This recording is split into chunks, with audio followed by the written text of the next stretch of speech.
Ja agrāk mājas aprūpe bija pakalpojums, ko Talsu novadā pārsvarā saņēma Talsu puses ļaudis, tad nu jau vairāk nekā gadu tas sasniedzas arī lauku teritoriju iedzīvotājus. No ūdens sanešanai istabā līdz palīdzībai rēķinu apmaksā, no psihologa pakalpojumiem līdz fizioterapeita padomiem rehabilitācijas centrā tik plaši ir biroja mājas aprūpe, labo darbu saraksts. Visvaldes ir viens no biroja aprūpe mājās veiksmes stāstiem. Kājas, kas vēl nesen neklausīja pavisam, nu droši spēr soļus uz priekšu. Bet pats Visvaldes rehabilitācijas centrā turpina izpildīt fizioterapeita ieteiktos vingrinājumus. Jūs nešmaucaties, nenodzerat mazliet to ūdeni, lai paliek vieglāk tā pudele? Nekādā ziņā.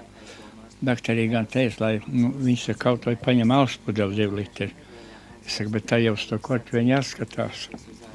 Labāk, 2 kilogrami ir tā pudelīt. 20 reizes uzspieža vienu roku, tas ir 40 kilogrami. Jūtos labāk tā kā.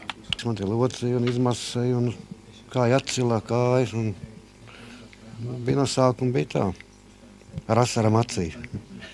Bet panākumi ir ļoti labi. Tā kā viss ir uz laba pusi. Asars acīs vairs nav. Vairs nav, tikai prieks. Kamēr speciālais medicīniskais transports nogādā mājās pacientus, tikmēr mobilās aprūpes meitenes dodas pie saviem klientiem, kuri viņas sagaida ar sveicienu manas mīļās meitenes. Es gaidu viņas, jo ir ar ko parunāties. Jā, kaut gan kāds kaimiņš var ieskrien, bet te jau viss tādā. Pa dienu jau neviens nav mājā. Kādi parasti ir tie darbi, ko viņi vairs nespēja paši? Tā ir visbiežāk ir iepirkšanās, pārtiks preču piegāde un iegāde, jo tas iemesls ir galvenokārt tas, ka viņi nevar iziet no mājas. Ir cilvēki, kuriem ir nepieciešams nomazgāt, apmazgāt telpas uzkoptā, dzīvojamās telpas, kurās cilvēks uzturās. Viņas nāk 2 vai 3 reizes nedēļā, kā ir vajadzība. Man, protams, netīro ūdeni vajag iznest, tīro uznest, jo šeit nekādas labierīcības nav, vai ne? Bija laiks, kad es uz toaletu pat nevarēju noiet pa tām šausmīgām trepiem. Tagad es vienreiz dienā to daru, un vēl šādi, jo jākustās. Kustība dzīve, tas ir viennozīmīgi. Ļubas tante šodien meitenēm uzdevusi atkritumos izmest veco matraci un iepirkties. Projektā darbojas 9 aprūpētāji visā Talsu novadā, un viņu pārziņā arī smagi pacienti, kas paši saviem spēkiem karota līdz mutē var pacelt reti. Mēs 3 reizes dienā pie viņas nākam. Protams, cilvēkam jāēd vismaz 3 reizes dienā, un arī jāredz, neviens cits piederīga nav. Rīgā dēls dzīvo, vienīgais dēls, un tā kā tikai mēs esam tās rokas un kājas tam cilvēkam. Kā cilvēki vērtē šo projektu?